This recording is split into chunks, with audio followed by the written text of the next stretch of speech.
இன்றைக்கி வந்து சூப்பரான கொத்தமல்லி சட்னி ரெசிபி தான் பார்க்க போகிறோம். தோசை, இட்லி, சப்பாத்தி எல்லாத்துக்குமே சூப்பராக இருக்கும். அதில் வந்து வெயிலில் வந்து பித்தத்தை தணிக்க ரொம்பவே நல்லதுன்னு சொல்லுவாங்க கொத்தமல்லி. கண்டிப்பாக ட்ரை பண்ணி பாருங்கள், சூப்பராக இருக்கும்.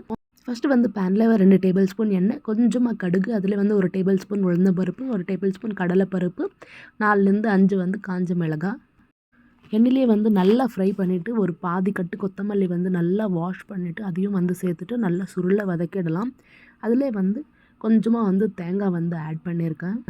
தேங்காயும் வந்து ஆட் பண்ணிவிட்டு ஒரு 5 நிமிஷம் நல்லா வந்து வதக்கி விட்டுடலாம்.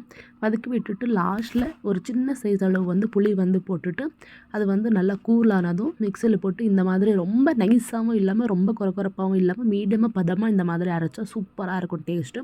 அப்புறம் வந்து கொஞ்சமாக கடுகு, அப்புறமா கறிவேப்பிலை போட்டு சூப்பராக 2 ஸ்பூன் எண்ணெயில் வந்து தாளிச்சிட்டு அது வந்து அந்த சட்னியில் கொட்டிட்டா அவ்வளோ அருமையாக இருக்கும். கண்டிப்பாக ட்ரை பண்ணி பாருங்கள். தோசை, இட்லிக்கு வந்து அவ்வளோ சூப்பராக இருக்கும். என்னுடைய ஃபேவரட் வந்து சட்னி.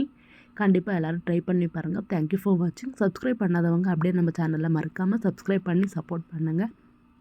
இன்றைக்கி இந்த ரெசிபி செஞ்சு பாருங்கள், சூப்பராக இருக்கும்.